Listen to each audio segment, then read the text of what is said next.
Okay, so now today we will do some examples of this exponential Fourier series, and then we will proceed further to go into more details of this particular topic.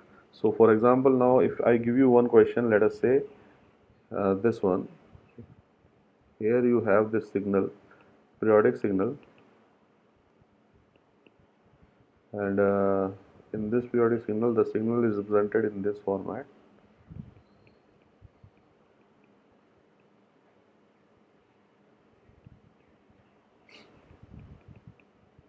So now I want you people to calculate the uh, coefficients of this exponential Fourier series. So in basically what I want is you calculate the value of Ck and C0 here. So here K is actually anything else like 1, 2 till infinite, but C0 is separate. So I'm giving you 5 minutes to solve this problem, and let me know who will solve it. Sir, I've tried it. Yes. So my C naught is coming 1 by 3, C naught is coming as 1 by 3, okay, and then and CK. then should I tell AK also or just the CK and C minus K? No, CK. So CK and C minus K both are same. Mm-hmm. 1 by pi K sine of pi K by 3. Okay, what's the name? Sanket. Okay, Sanket. Good, Sanket. This one you have correctly evaluated it. So this is the right answer. Anyone else has got the same answer? Yes, sir. I also. Yes, sir. Okay, so can you just raise your hand who has got the same answer? Just raise your heads in the Google Meet. I just want to know your names.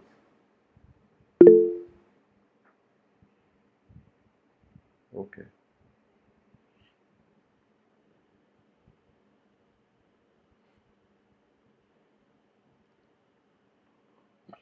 Okay, so the thing is, let's evaluate this. Very easy, right? So nothing, complex about it because it's just the evaluation, mathematical integration that you are performing here. So it's CK is not nothing but 1 by 3. And then what you are doing is you are integrating between the time periods. So let us say we already know the time period of this particular periodic signal is 3. So if you integrate between minus 1.5 to 1.5, then you know that you can break this integral into three parts. One part from minus 1.5 to zero point 0.5, another one from here, and the third one from this side. So you know that for this part and this part there is no signal at all. So finally the integration of minus 1.5 to zero point 0.5 will be reduced to minus zero point 0.5 to zero point 0.5 here, and then you have x tilde t here, which is a periodic signal that you are evaluating, and then you have this. And you also know that the value of omega naught that we are using here is 2 pi by 3 because the time period is 3. So you can substitute that here. So it will be 2 pi by 3 t. And then you have dt this side. So now you know that within the region of minus zero point 0.5 to zero point 0.5 your x tilde t is you know 1. So now you can integrate this. So once you integrate this, your value will come out to be sine pi k by 3 divided by pi k. So Sanket, how you calculated the value of C0 here? C0 is equal to A naught.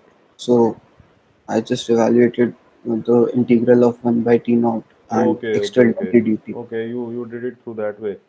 Oh yeah, that is also fine. But actually, I was thinking like, maybe you may be knowing the other way around of calculating it. Yeah, that is also one of the ways of doing it. No problem in that. So here, another way is like, here you have the CK coefficient which is given like this, right? So if I put C0 here, so you know that this will not be evaluated because the numerator and the denominator both are becoming 0. So normally in this type of situation where your numerator and the denominator is becoming 0, so and if you want to calculate something out, and so normally we take resort of L hospital rule, if you know that. Yes, So sir. what we can do is we can take the derivative with respect to dk in the numerator as well as in the denominator. So once you do that, that is d by dk of sine pi k by 3 here, and then you take the derivative in the denominator also, and then you keep k equal to 0 here. So again you can get the value of 1 by 3. So this is what actually the coefficients are for this particular trigonometry for this particular periodic signal in terms of the exponential Fourier series. So the important thing now is, like, we can plot these coefficients also. So if we want to plot these coefficients, what will happen is it will look something like this. So here you have ck, and this is your k, and now if I want to plot these coefficients, it will be like this. So all these coefficients will look like this.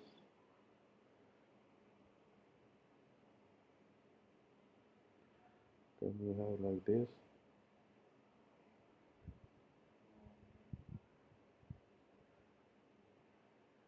So and the same will be on the other side also.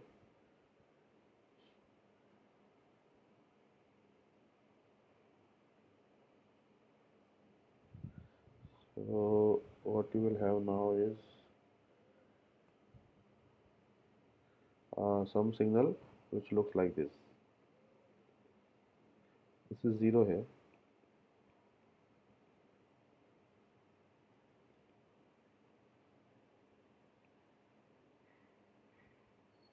It's not, I'm not able to draw it exactly, but I think you can get the feel.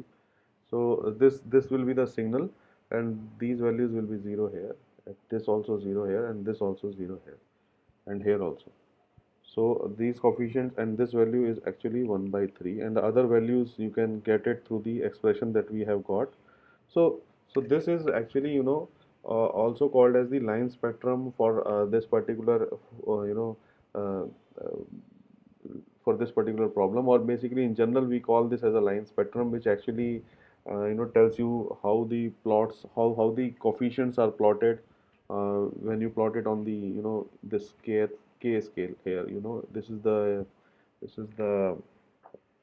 axis which has k as the designation. So this particular representation of the coefficients is basically called as the line spectrum. But normally what happens is we are actually interested in plotting these line spectrums as this mod of ck. So we actually want to calculate the absolute value of ck, because ck is actually a complex number, so we can represent it in the form of this. So here, what our main concern is to plot this particular complex number in terms of the absolute value as well as the phase related to that. So what we do is we actually decompose this plot into two parts. The first plot is the magnitude plot, and the second plot will be the phase plot. So though in that plot you will be able to see the magnitude as well as the phase separately for this particular problem, or in general any problem. Here actually the magnitude and phase are embedded within this plot, so sometimes it's better to represent them separately. So that type of situation, in that type of situation, what will happen is, now if you want to take the modulus of ck, then you will all agree that all these coefficients which are here at the bottom part, this one or this one and this one and this one, so these coefficients which are the negative, when you take the modulus of that, it will become positive. So if that is the situation, then what will happen now is the mod ck part, all the coefficients which are negative will become positive. So it will be like this, and here also it will be like this, and the curve will now become this one, like this. So now what happens is, this is not ck now, it will be now mod ck, because you have taken the absolute value, so all the negatives are now becoming positive. But at the same time, what you have to do is you have to incorporate the phase information which actually got lost during this transformation when you took absolute value of these coefficients. So in order to do that, if you have a exponential j pi as a factor, then obviously you can incorporate that phase change, because some way or the other this will be actually minus ck when you incorporate this pi factor in this expression. So it will actually account for the negative thing which you have in the earlier case. So when you incorporate this pi phase here, then what you can do is you can write the separate plot for the phase, and that separate plot for the phase will be like this.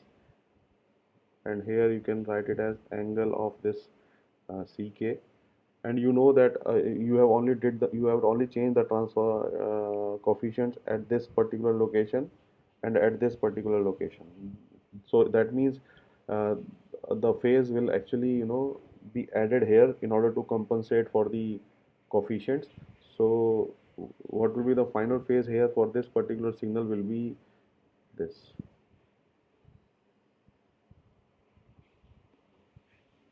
So it will be basically not three here, only two for these two coefficients which actually flipped around. So you will have minus pi here for these two, and for these two coefficients you will have a phase of plus pi here. So this actually is some sort of it gives you a complete information, because you have separately first, like first of all, in the earlier case what you had was a single complex number, but now you are representing it in the absolute form, that is mod of ck and then angle of ck. Somebody may ask like why we are doing this, because if you go to in the engineering application of these things, because right now this is just a numerical exercise for you, so there is nothing you cannot understand the importance of these plots. But if you go to some engineering application where you want to send some signal, like for example you want to send a pulse signal to a transmission line. So I hope you must be knowing it, but I don't know whether you have covered this or not. But what happens is, when you pass this signal through the transmission line, this particular signal which is here, which is a square signal, will get dispersed, and its shape will change, and it will also create some delays. So what happens is, if you know the behavior of this transmission line, and if you know what kind of phase actually is created, at what frequency it is created, then you can correctly predict that how much phase this particular signal will be at this particular location. So here you can have this information, like for example at this particular point you have a phase change of minus pi. So some way or the other, if by looking onto the phase plot, you can understand that okay, this type of phase will actually affect at this particular k. So these type of informations are essential, and some way or the other are required in engineering applications. So that's why we want to have these separate plots, instead of giving the instead of taking this simple complex number ck and plotting it. So this is also called as the line spectrum plot.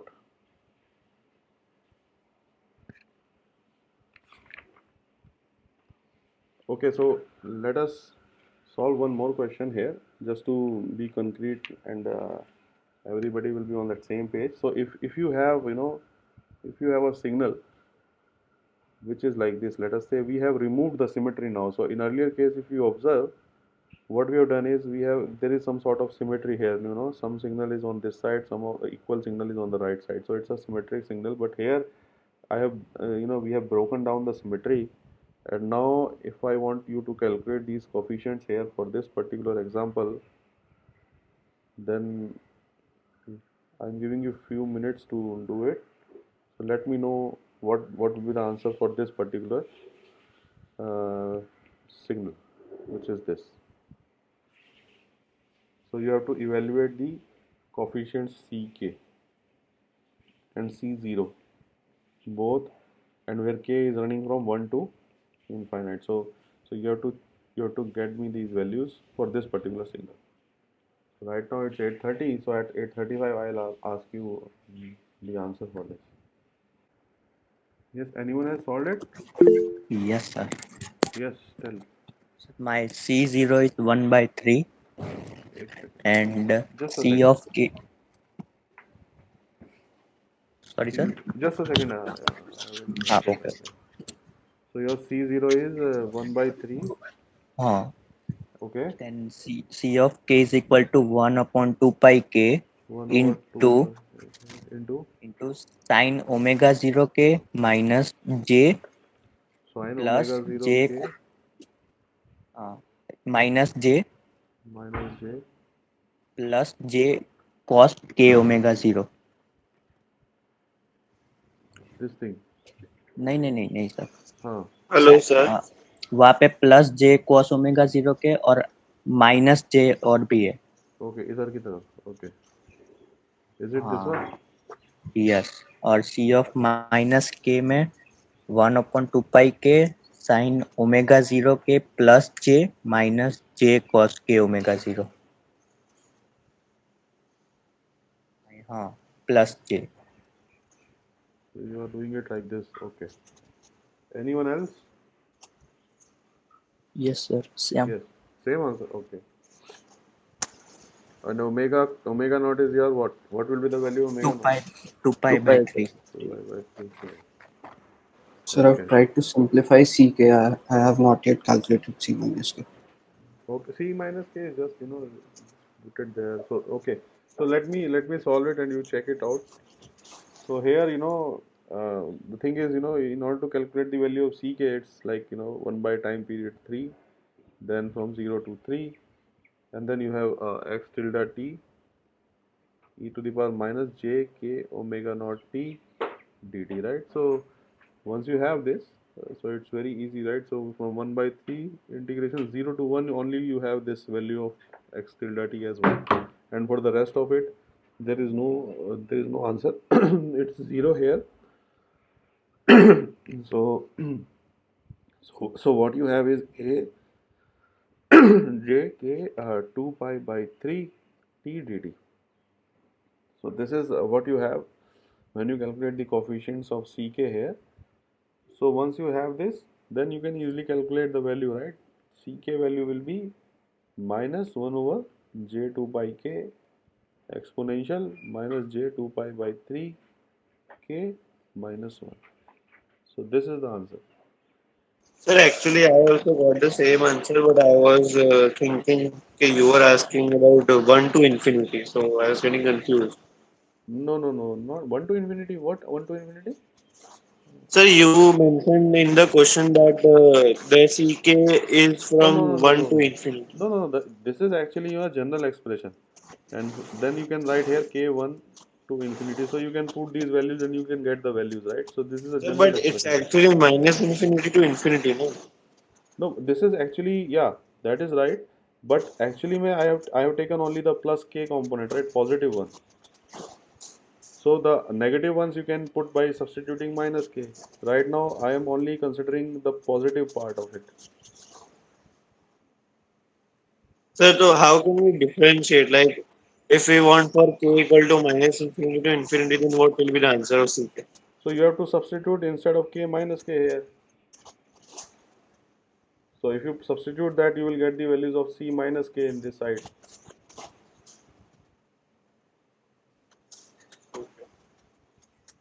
So this is basically the coefficient ck, and then what you can do now is so now the thing is if you want to calculate the spectrum of this, so in order to calculate the spectrum of this, if you calculate the real part of this ck, so how will you calculate the real part of this ck? You can calculate it by using you can expand this Euler formation by converting into cos and sine. So by converting that and taking the real part of that complex number, and you have in the denominator also this j, so you have to do some manipulations here in order to calculate the final value of a complex number. And from there, if you take the real part of that, it is actually sine 2 pi by 3 k divided by 2 pi k. So this is basically the real part of this.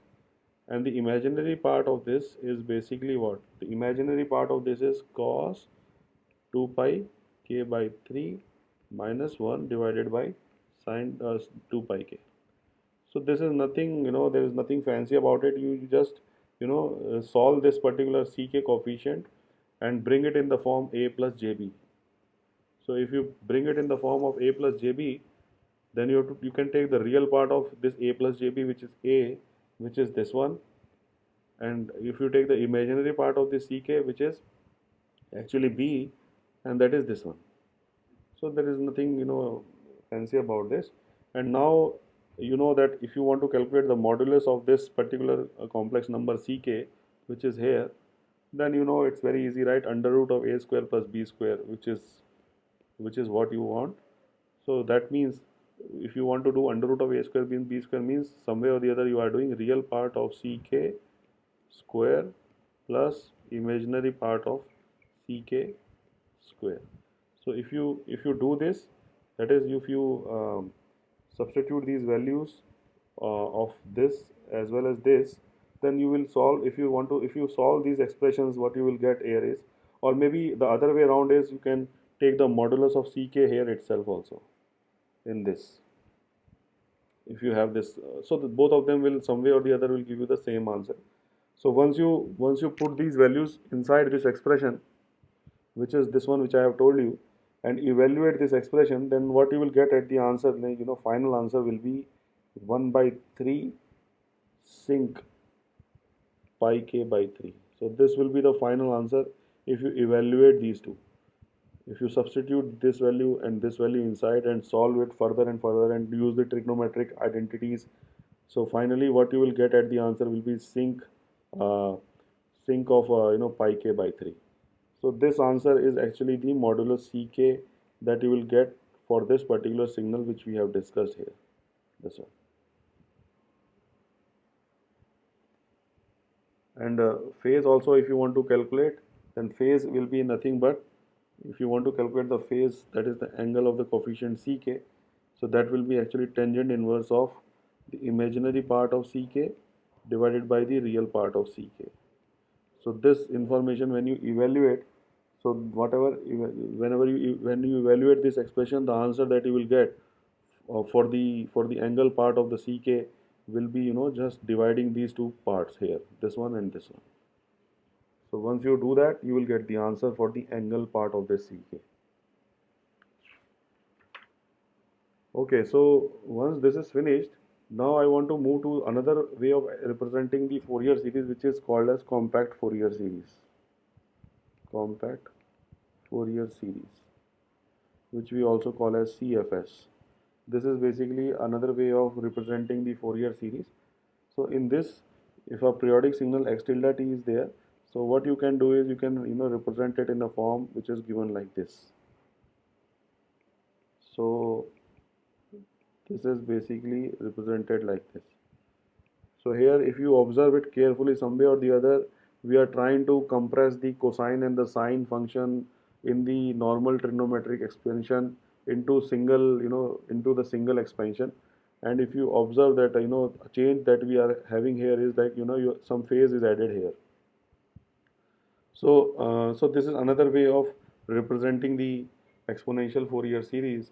And the important thing is, if you do the expansion, if you do the expansion of this, and if you want to compare it with compare it with the trigonometric Fourier series, in case of trigonometric Fourier series, if you write that series here and and expand this cos of a plus b into its consecutive terms, which are cos a cos b minus sin a sin b, and if you do the comparison, simple comparison of this with this trigonometric Fourier series, so what you will get as the answer is that t0 will be equal to a0, and then you have ak's which are related to dk's by cos of phi k, and bk's are related to dk's by minus dk sin phi k.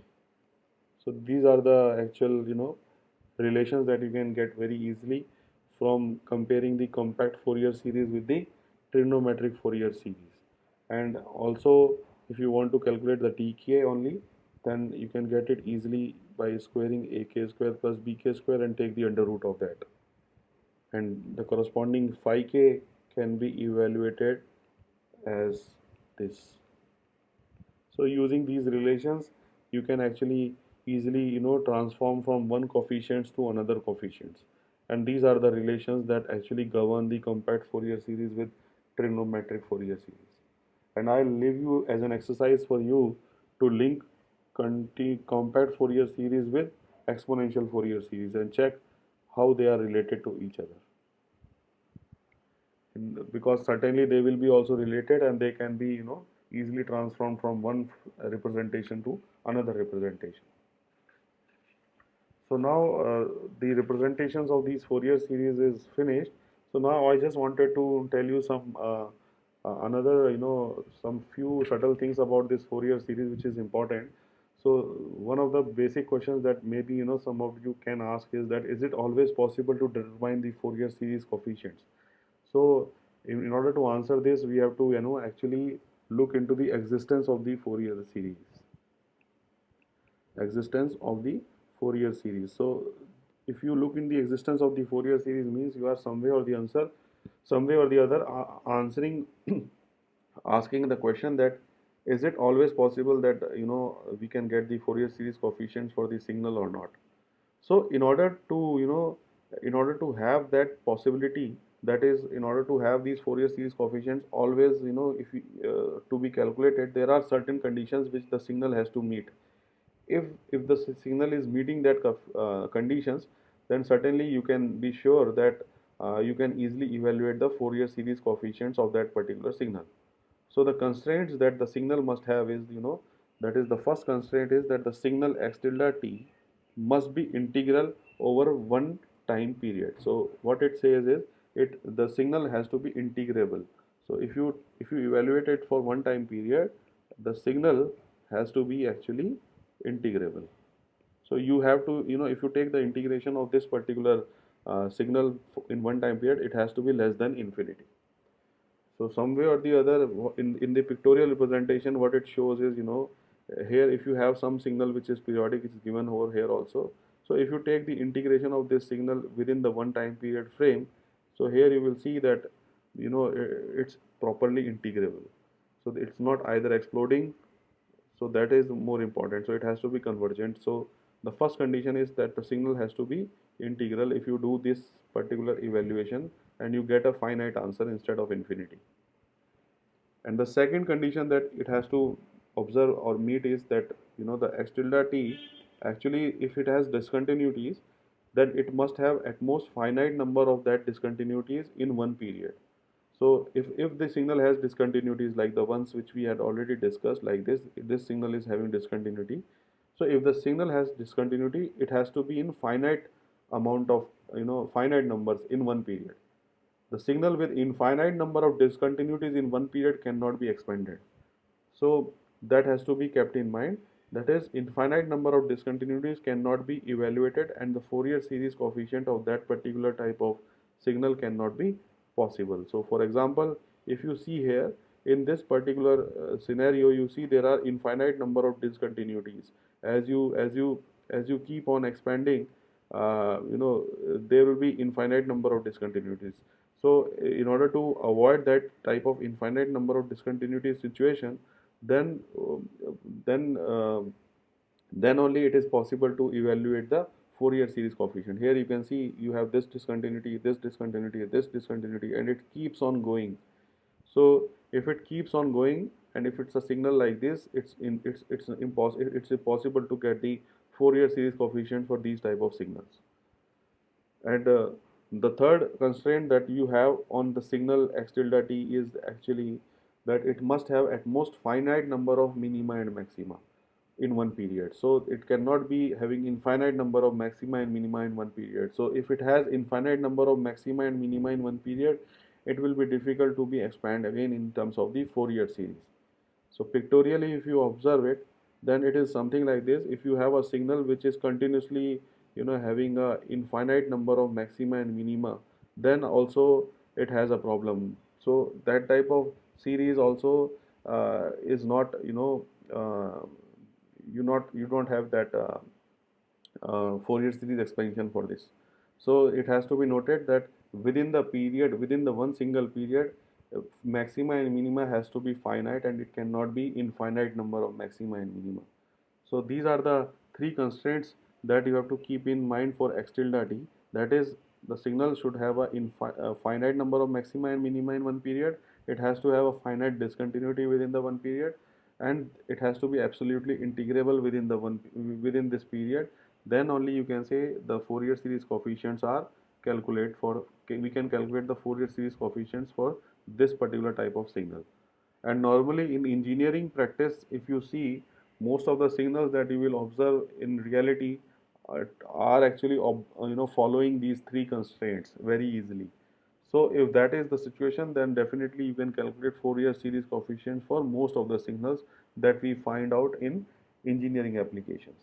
So this actually gives you the answer for the existence of the Fourier series, where we answer this basic question that whether it's always possible to determine Fourier series coefficients or not. So for today's class, it's over. In the next class, we will discuss more aspects of this Fourier series and see what we can, understand from it in more details. Okay. So if anyone has any question, can ask. Otherwise, we can leave the class now.